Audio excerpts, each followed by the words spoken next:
And we ordered kway chap. Let's gonna try it in Phuket. We're hungry and excited. Napagod na yung elephant. It's ready? This one? Good?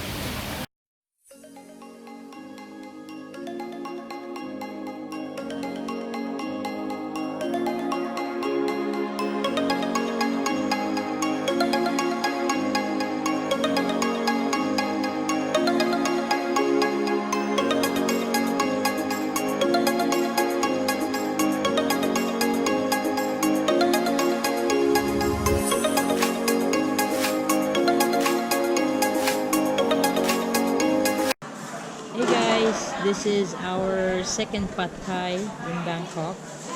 We're trying it out here in Damnin, Saduak floating market. This is the oldest floating market in Bangkok. So it's actually a bit expensive here. So if you already had the Chatuchak market, I don't think you really need to go here because everything that you can see here will be in Chatuchak. However, since we want to experience the floating market, just for us to see it, we went all the way here, like an hour drive. So let's try out this pad thai.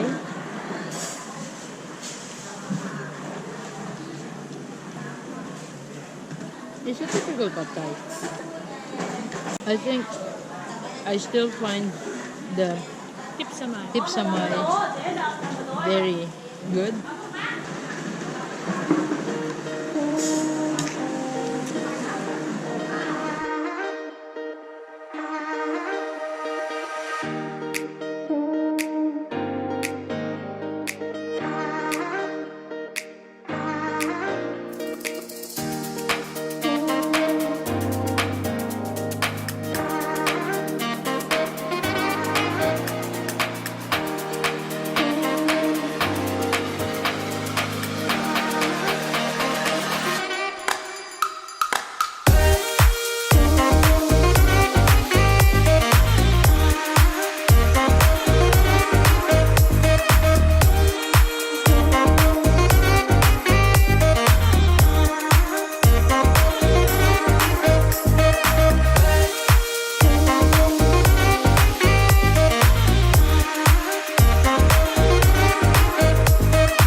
Ah, fish and snail. You want to try snail?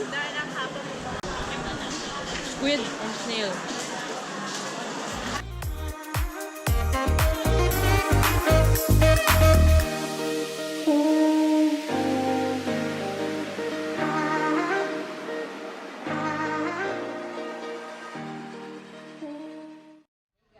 Guess what? We're eating again. And right now we're here in, we don't know the name of this restaurant, but this was recommended by the owner of the hotel. So this is near Tip Samay.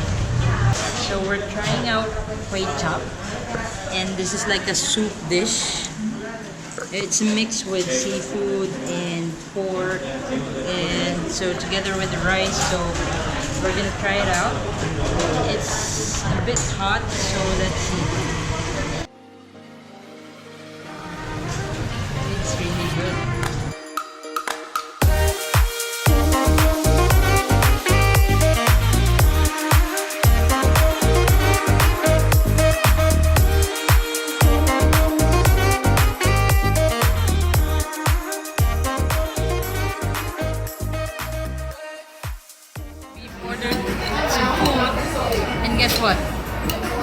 pad thai. So this is my third pad thai in Bangkok. Really great. It's really good. Then, God's ordered the green chicken with the blue rice. Very cool. Love it.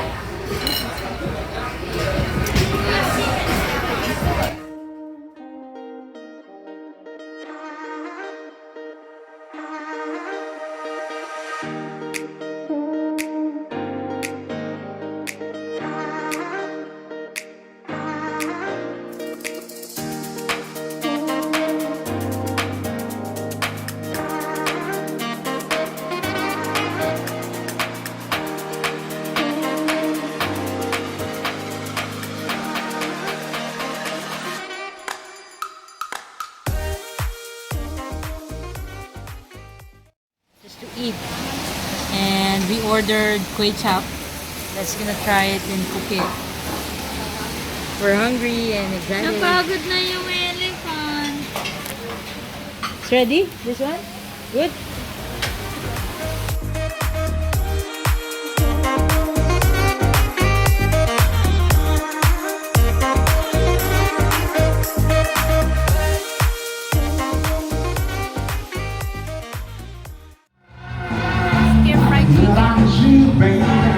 Stir fried chicken. Fried chicken in Thailand. This is pork satay. Without sauce,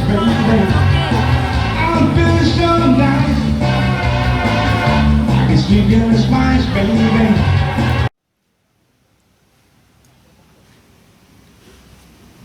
Is there papaya salad? This is the famous papaya salad in Thailand.